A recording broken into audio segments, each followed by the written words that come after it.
overcome evil with good. There's about 6 or 7 slides I want to talk and take up with you at the end of this, which will relate to that subject. But you'll remember where we started. And that was the verse that we went through, or set of verses we went through first, that we are at war,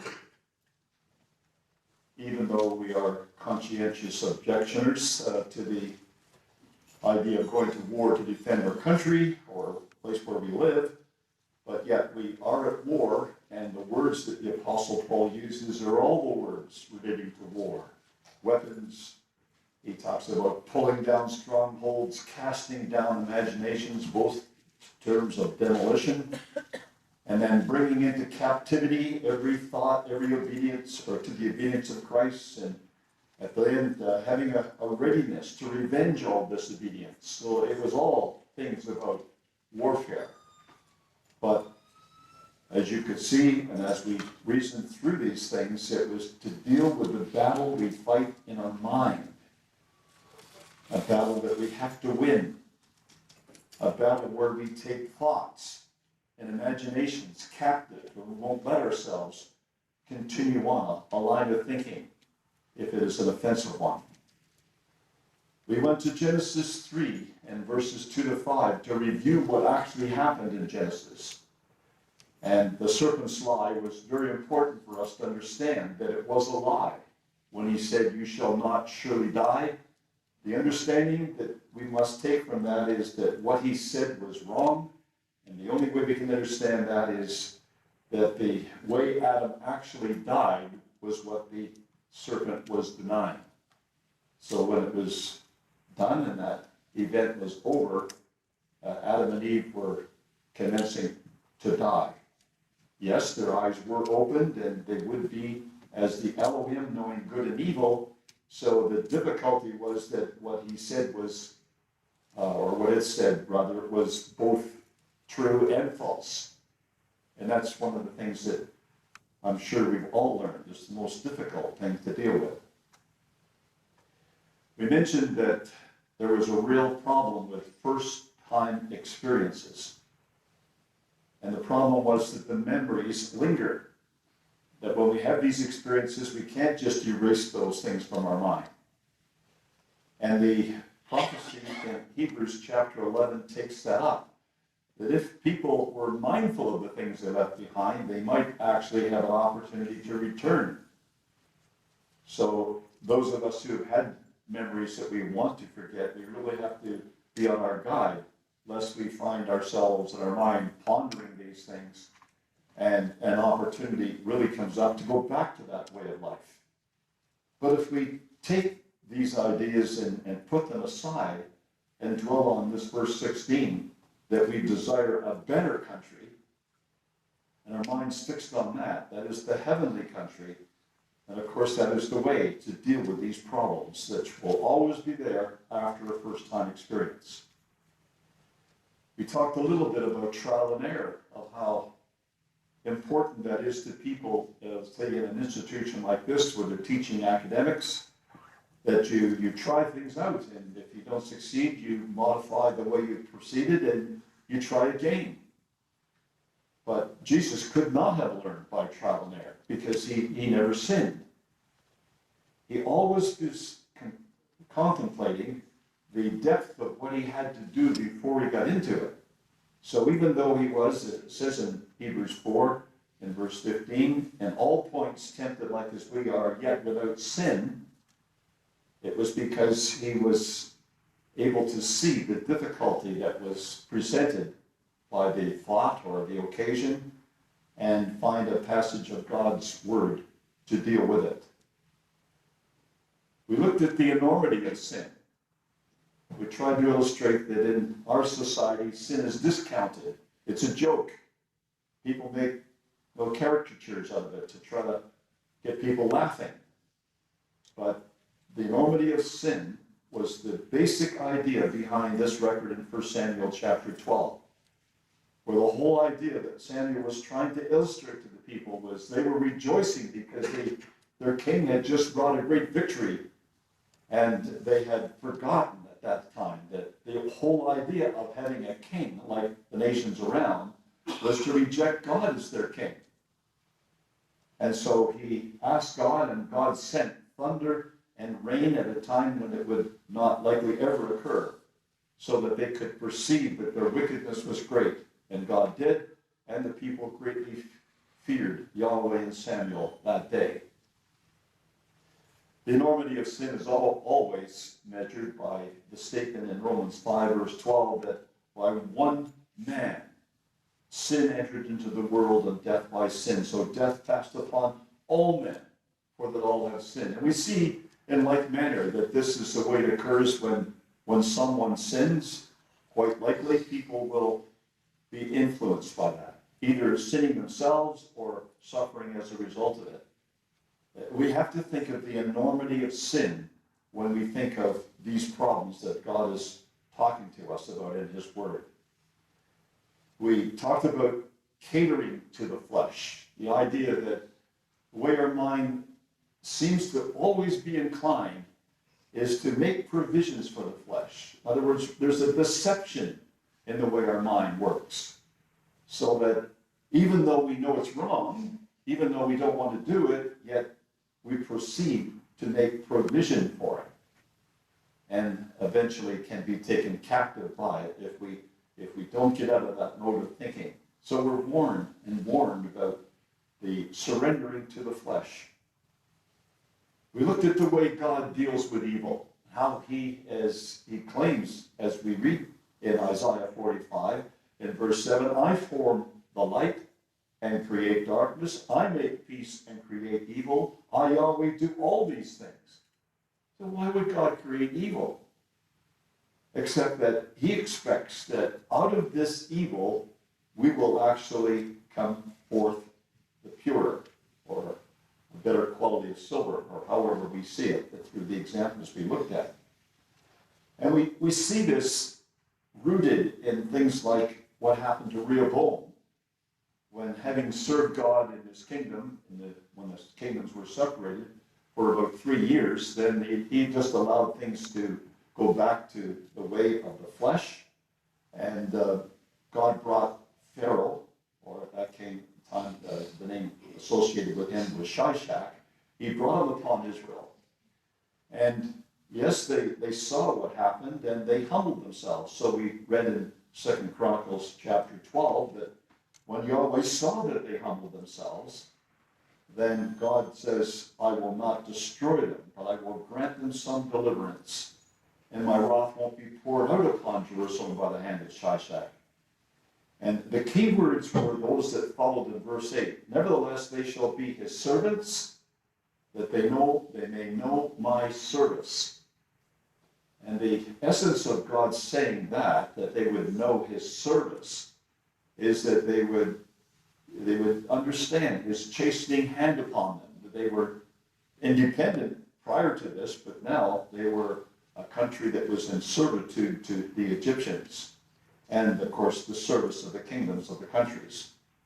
So there was going to be years that they would learn that maybe they had taken the wrong road and shouldn't do that, should turn back to God. I don't know whether the whole nation ever got to that point, but certainly the kings of Judah from time to time got that message from God. But we see the same idea of chastening applying to the reader of the scriptures. So in Hebrews chapter 12, verse 9, explaining again what we found clearly in the book of Proverbs, it says, furthermore, for we had fathers of our flesh which corrected us, and we gave them reverence. Shall we not much rather be in subjection unto the Father of spirits and live? For they verily for a few days chastened us after their own pleasure, but he for our profit, that we might be partakers of his holiness. Now that's the key part, certainly, that God doesn't do this after just, the whim and fancy of the parent, who may for certain reasons have standards that he wants in his house for his pleasure, the record says. But God does it for our profit. Like he recognizes that we need some help. And the help is God's service, his chastening hand, that we might be partakers of his holiness.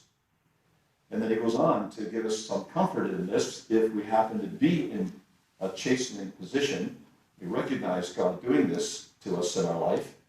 He says it's grievous to go through this. But the reward is that afterward it produces the peaceable fruit of righteousness. And I think that idea of fruit comes back again to just remind us of the fruit of the tree of the knowledge of good and evil. Now we're partaking of a fruit of righteousness, which is peaceable. But we looked upon this idea that we see in Proverbs, where he draws our attention to the refining of metals. And it's an important analogy to remember, because that's what God's trying to deal with us, or how he's dealing with us. That there's a dross in our life that he wants to remove. There's an impurity that he wants us to get rid of. He wants us to come forth pure, either as you might expect silver, or as you might expect gold. We try to illustrate through just a couple diagrams of how that only really happens through melting. A lot of heat. In some cases, he mentions you have to blow on it. In other words, you have to get more heat than you would normally just from the burning of certain fuels. And then we look through the idea that the promises of God, this is just God's wisdom and the way he's revealed it, are often found in the areas of evil. So, for instance, in 1 Corinthians 10, we looked that up and said, wherefore let him that thinketh he standeth take heed lest he fall. There is no temptation taken you such as is common to man, but God is faithful, who will not suffer you to be tempted above that you are able, but will with the temptation also make a way to escape, that you may be able to bear it. And you may remember we just referred to the exit signs in the building here, and how it's set there to provide a way of escape in a time of difficulty. But we don't necessarily know what the way of escape is. So we've got to be actively looking for it when we get ourselves into a situation of temptation, is to find, well, what way would God expect that I could escape out of this? And the sooner we can think of that, the sooner we think of the life of Joseph, who found a way of escape was by fleeing. Again, this passage in 2 Timothy chapter 2, where it says it's a faithful saying, if we be dead with him, we shall also live with him. If we suffer, we shall also reign with him. So God has put this together in life, that if you really expect to reign with him, you've got to know suffering first. And that's obviously true with the Lord Jesus Christ. So why would it be wrong for us to not suffer or to suffer and not go through the same difficulties in our life? The suffering may be very different. It may be that other people could never recognize the suffering that we're going through. It's not something that's outwardly visible. But if we can internalize this and recognize that suffering leads us to the ability to reign, but if we deny him, he will deny us. You can see it's a major plank of our faith. And then we see in a very literal thing that happened in Acts chapter 5, verse 10 and 11, where the Apostle Peter, through the ability of the Spirit, was able to just talk to Ananias and Sapphira, and they fell down dead for the occasion of lying. And great fear came upon all the ecclesia and upon as many as heard these things. So it is possible that we can be chastened, that we can remove dross from our life by just looking at examples outside of our life, how other people are doing these things, or what happened to them, and that certainly comes to pass from time to time. But then we went back to look more at Cain and what came out of the Garden of Eden, and in particular these records that relate to Cain that we find in his word directing our minds in a certain way. So in 1 John 3, verse 11, this is the message you have heard from the beginning, that we should love one another, not as Cain, who was that wicked one and slew his brother. Wherefore slew he him? Because his own works were evil and his blood is righteous. And we just don't see anything admirable about the character of Cain. But it wasn't until we looked at this passage that we could really see what was going on in the garden at the time of the iniquity of Adam and Eve. So this reference in Psalm 51 of David speaking about his sin, and he says, behold, I was shapen in iniquity, and in sin did my mother conceive me. Just going back to the words of Elpis Israel, you can see that there was really wisdom in seeing that this wasn't referring to his literal mother, but he was referring to Eve, and referring to the record itself of how the events after they partook of the fruit led to the conception of Cain, and then led to the results of partaking of the fruit. And that sequence was so important to understand this, so that we might all think that, yes, we were shapen in iniquity, and in sin did my mother conceive me.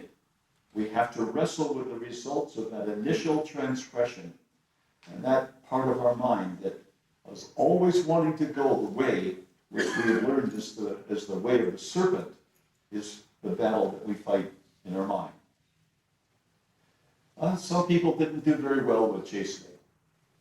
But God was there. He was trying to help them. It wasn't that he was sitting back and he was saying, well, I'm going to pay you back for what you've done. No, God was interested in a much more noble process. And that was that when people realized the affliction they were in and thought about God bringing it upon them, or the reasons why they were in this affliction, people reacted quite differently. When Solomon was told what he was to receive for the fact that he had these various places of worship for his wives and allowed them to affect his own lifestyle so that he was getting involved in this, God was quite angry with him and told him that the kingdom would be rent from him and given to Jeroboam. Well, Solomon's reaction, instead of being humbled by it, was he sought to kill Jeroboam. And that's a reaction that some people have to God's work with them in their life. But he wasn't successful, because Jeroboam came back to be the wicked one of Israel, of whom they said that it was Jeroboam who taught Israel to sin. But you find kings like Ahab almost always doing things that displeased God, and in particular in the case of Naboth and the vineyard that he wanted, and the way he used Jezebel to get it. As it says, he sold himself by allowing her to use his authority to accomplish what happened. But when Ahab pondered these things, it says he rent his clothes. He put sackcloth upon his flesh and fasted and lay in sackcloth and went softly. And we couldn't help but note the beauty of God in his process. Like God is not trying to crush us in the sense that equal the score, but he's trying to revive us, rehabilitate us. And so even that little thing that happened gives us an indication of how God works with us. So when Ahab humbled himself, God sent Elijah back to him, telling him he would not bring the evil in his days, but in his son's days. Now, the problem is, and this is what we have to take home, because all of that is preparing us to better fight this battle that's in our mind.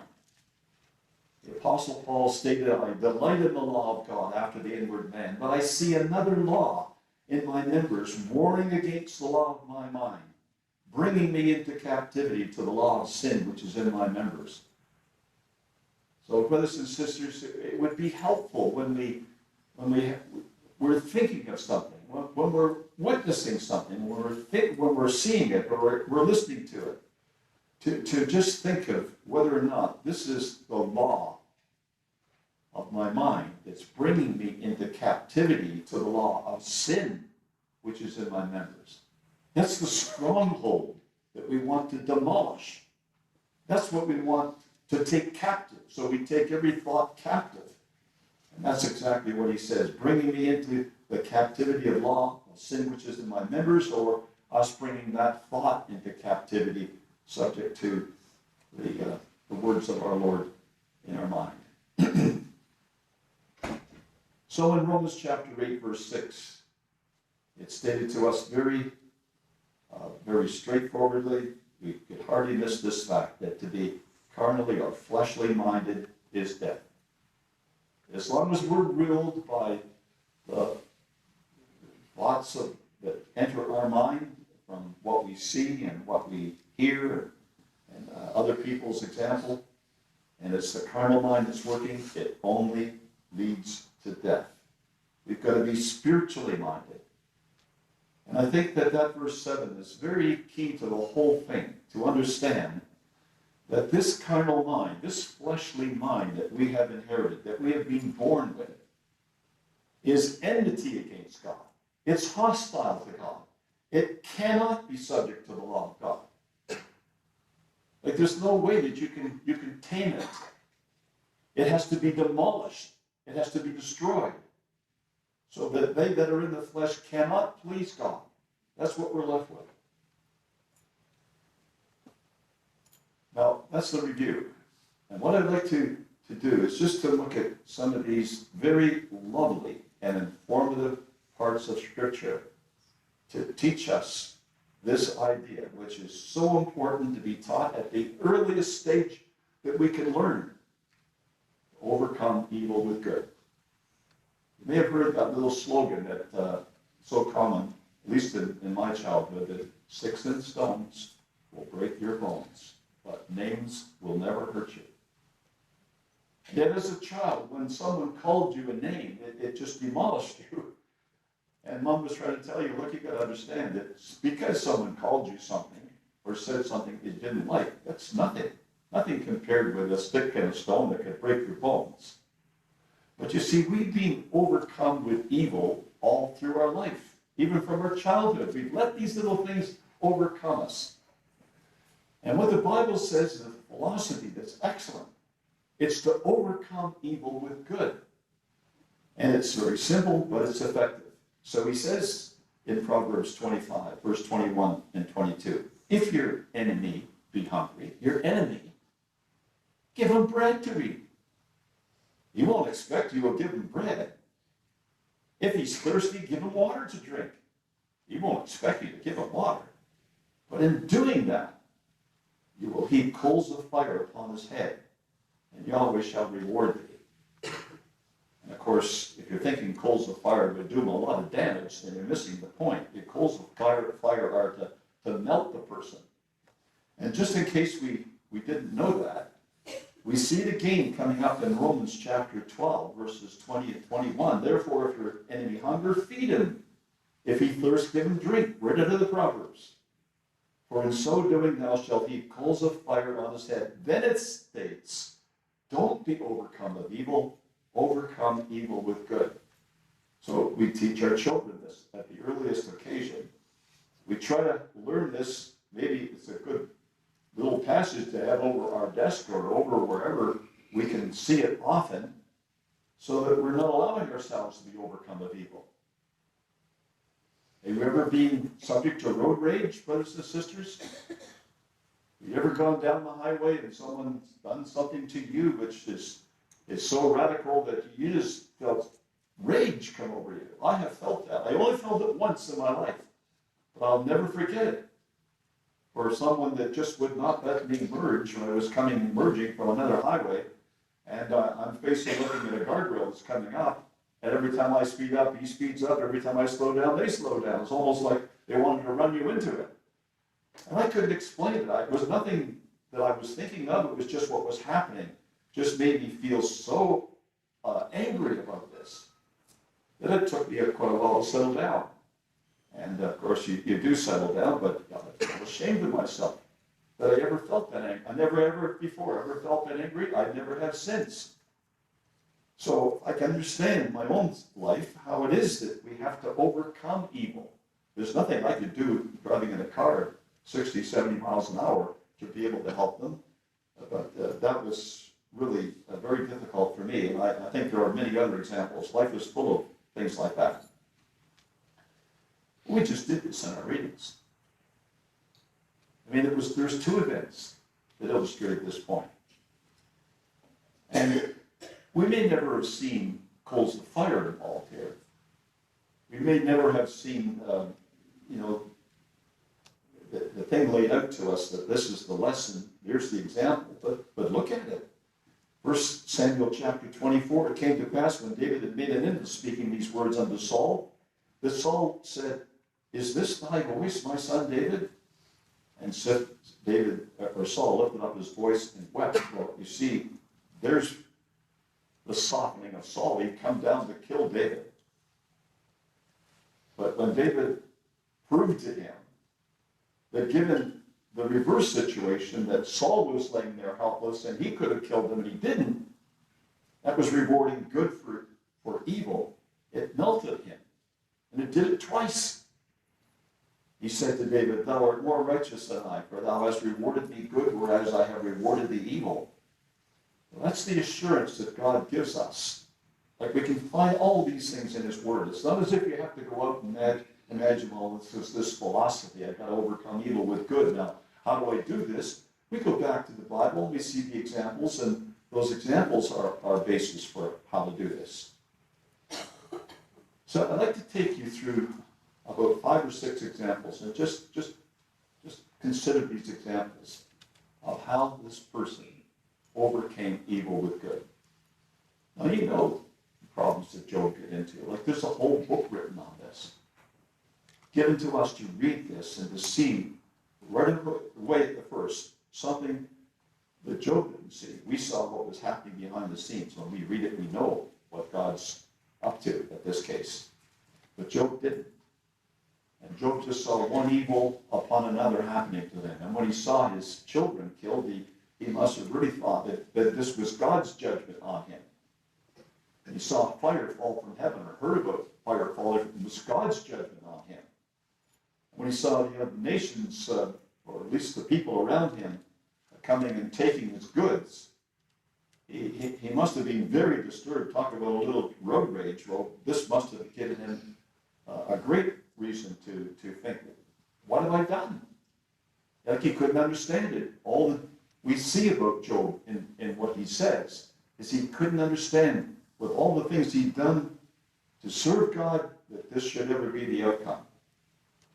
So in Job 2, in verse 8, it says, he took him a potsherd to scrape himself withal, and he sat down among the ashes. Then said his wife unto him, dost thou still retain thine integrity? Curse God and die.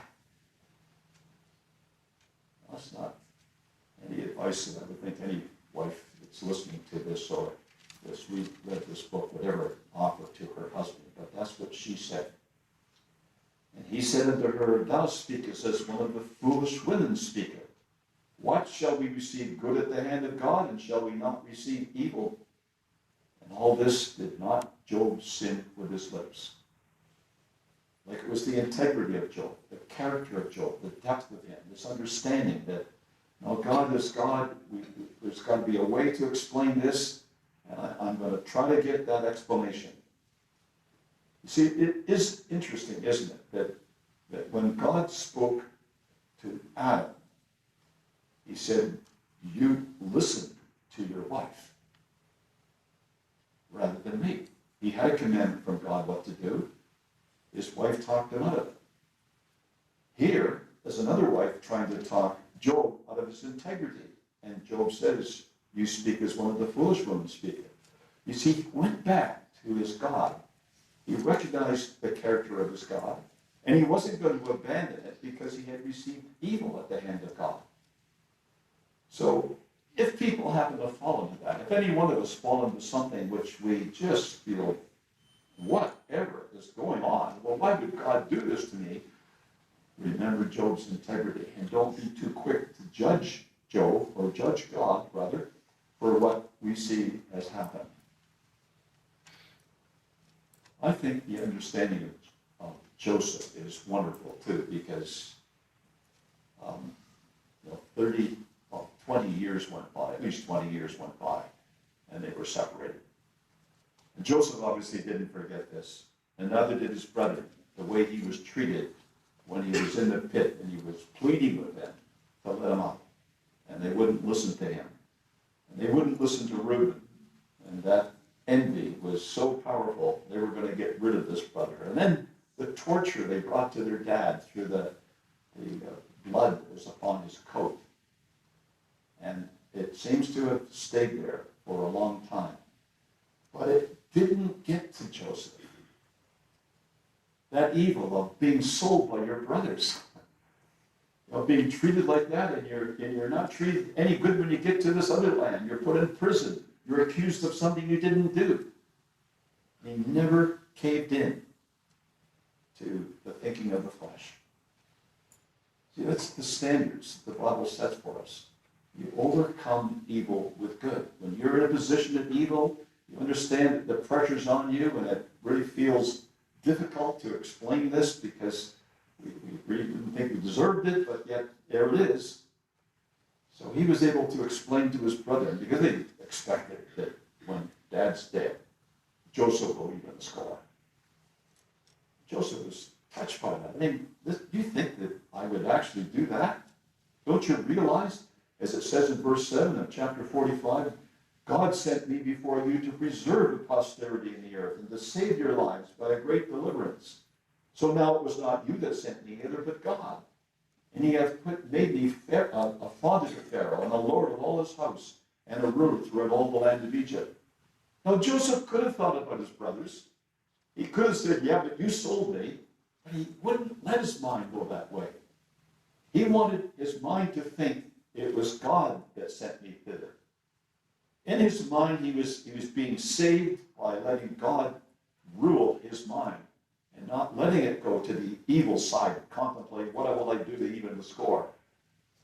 That's beautiful to see how a man dealt with evil in his life. You think of Naomi, because quite often when we see this example in Ruth chapter 1, we think of Ruth. But Naomi comes out of this as the beautiful character, I think, because when Ruth said, entreat me not to leave thee or to return from following after thee, for whither thou goest I will go, whither thou lodgest I will lodge. Thy people shall be my people, thy God my God. Where thou diest will I die, and there will I be buried. Yahweh do so to me, and more also, if aught but death part thee and me. Now Ruth obviously had some reasons to feel the evil of the situation. She did lose her husband. She must have recognized it's a bit of a losing family I'm with, because, my father-in-law is dead, my brother-in-law is dead, my husband's dead. What good is there associated with this family? But think of Naomi, because she, being a very godly woman, it would appear, thinking about she left Israel because of the poverty I suppose they were in because of the famine. She went to Moab. She sees her sons marrying Moabites. She loses her husband. She loses both of her sons. And yet, she was able to illustrate a mental attitude so good that Ruth said those words that we just read in verse 16 and 17. So Ruth is aiming it towards her. Whither thou goest, I will go. Where thou lodgest, I will lodge. Thy people shall be my people. Thy God, my God. Where thou diest, will I die. And there will I be buried. She's always wanting to be with Naomi, who really must have been a very good example throughout all the difficulty that she had. You see, if you can put something like that in place in your mind in a time of evil, that even if you have lost loved ones, some people have been crushed by that, could never explain how God didn't answer their prayers, and they've lost a loved one. But she was dwelling on something different altogether, and she must have been able to explain, not just in words to Ruth, but also in her life example, that she believed something that was far stronger. And so we see those two coming back to Israel and the blessing of God upon them. And that's why there's so many examples in the Bible. I think that's why there's so much in the Bible. That God expects us in times of evil to go to the Bible, to find the examples to allow us to overcome evil with good. You think of this one, brothers and sisters, the example of David encouraging himself in God. He'd gone out to fight for the Philistines against his people Israel. Very, very awkward position to be in, because he would have put himself up against Saul and Jonathan. And God saved him out of that. And however he might have felt when he was going his way back to Ziklag, it made a real sense of relief. He did not have to go out and fight for the Philistines. It was a very different story when he got to Ziklag and saw the city burned, couldn't find his wife, none of the others could find their wives. They were all being carried off. For them, they didn't know whether they were alive or dead. And so we read in verse 6 of 1 Samuel 30, David was greatly distressed, for the people spake of stoning him, because the soul of all the people was grieved, every man for his sons and for his daughters. But David encouraged himself in Yahweh his God. Now that's the thing, you see, it doesn't really tell us how he did it. I've often read this and I thought, well, how would David have done that? Because it doesn't tell us how he did it. But when you read the Psalms of David, and many times you read Psalms and you see him portrayed in a desperate position, praying to God, pleading with God to help him. And God helps him. That's, I think, what we've got to learn to do. That when we get into a situation we just can't explain it, we're greatly distressed and other people are not coming to our aid, they want to destroy us because they see us in some sense responsible for this. But this was the mind of a leader. He knew that his real strength was in his God. And I would think that by reading those Psalms, getting favorite Psalms, brothers and sisters, memorizing them, so that we don't have to go and find one somewhere in the Bible, but we've made it part of our life because we've studied that Psalm. We remember that Psalm. We can recite that Psalm when we go for a walk. Excuse me, rather.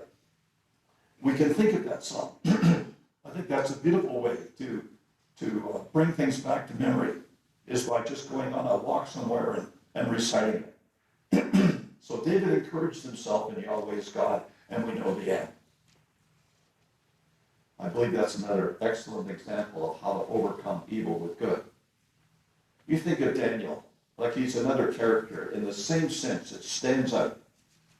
He's a young man. He's related to the very highest people in the government and the kingdom, and yet the kingdom's overthrown. He hadn't seen it at the time he went to Babylon, burned out, but he would see it that way, or he would hear of it.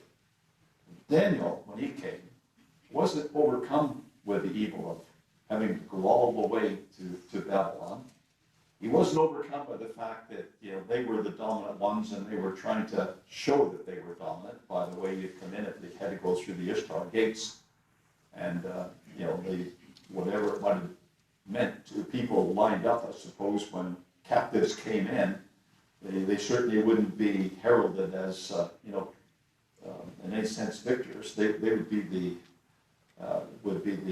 captives, and maybe treated like that. That's how people would have mocked them or done something to them. But out of nothing, it seems, Daniel purposed in his heart that he would not defile himself. That to me is like seeing a little flower springing out of a sidewalk, a concrete sidewalk, and you see there's just a little cavity there, and the seeds got in there, and it sprung up, and there's a little flower comes all along. And it's so beautiful, it reminds us to think of how sometimes in a very sterile environment, something of beauty can come up and blossom and bloom. So Daniel purposed in his heart that he would not defile himself with a portion of the king's meat. The seed in Daniel hadn't died. He might have had to undergo all this evil with others and come into Babylon as a eunuch. He wouldn't have seen much future for himself. But he didn't die when it came to his spiritual life. And he purposed in his heart he would not defile himself. Now, when our young people go to the institutions of the world, maybe for the first time, to take a career, and they see all the things of the world, all the big cloth charts and things that flow and tell you that this has been another place and that you really now coming to honor their institution and their thinking and their way of life. How many of our young people with no affliction could purpose in their heart to not defile themselves while they're there? See, we've got to recognize the difference between good and evil. That's one of the things that years of education in the truth will help us understand the difference. So that we go into an environment that maybe we're attracted to because we want to, to get a degree or get some level of learning that we can get a job, that we don't just defile ourselves while we're there and lose the truth. So this example of Daniel is he's going to the University of Babylon. He's going to take a 3-year course in the arts. He's going to come out at the end as a graduate of the place. Was he destroyed? Not at all. But it was because of the way he dealt with himself in the first year. When he first went there, he purposed in his heart he would not defile himself. He remembered his God and the standards, and he kept them. That's overcoming evil with good. So it's not that he was necessarily tortured or he was something like that was happening to him while he was in Babylon. It's just the evil of getting there altogether, being taken from where he was to here and under those circumstances. I think Daniel's a lovely example. But you couldn't find a better one than this. I mean, with all the suffering that anybody suffered in the Bible, no one ever suffered more than this. And it's probably right that that happened, because you can imagine anybody who could say in their heart, nobody suffered as much as I have. Well, I think the Lord Jesus Christ would outrank anybody. Because for all the physical things alone he had to endure, there wouldn't be anybody who could match him. But when you come to the mental things, and the fact that before he was beaten, before he was physically abused, there were great drops of sweat like blood flowing from his mind or from his brow, because he had to mentally think. He knew what was going to happen. He had to prepare for himself, and he had to go through it without sinning. So we don't have anybody, nobody that we could appeal to for an example greater than our Lord. And it's important to see passages like Hebrews 12, verses 2 to 4, to see what it says about it. Looking to Jesus, the founder and perfecter of our faith, who for the joy that was set before him endured the cross, despising the shame, and is seated at the right hand of the throne of God. Now that really couldn't have any meaning if Jesus wasn't thinking about those things during the time of his trial, during the time of his torture, and to the time of his death. His mind wasn't in the suffering. It was in the joy. It was thinking about what God had promised him. Well, brothers and sisters, you can see all these things are mindsets that all helps. We've inherited this nature. We see where it came from. We can let it either overrule us and we can just be led by it to destruction, or we can pull down the strongholds which are still in our mind, bringing those things into captivity so we don't go back to the old ruts that we got into before, the old way of life that caused our mind to go off into things which were offensive to us and certainly to our God. So these characters are strongly set out in the scriptures to help us to see examples of how to overcome evil with good. May it be so, brothers and sisters, before our Lord comes, that we will always follow these examples.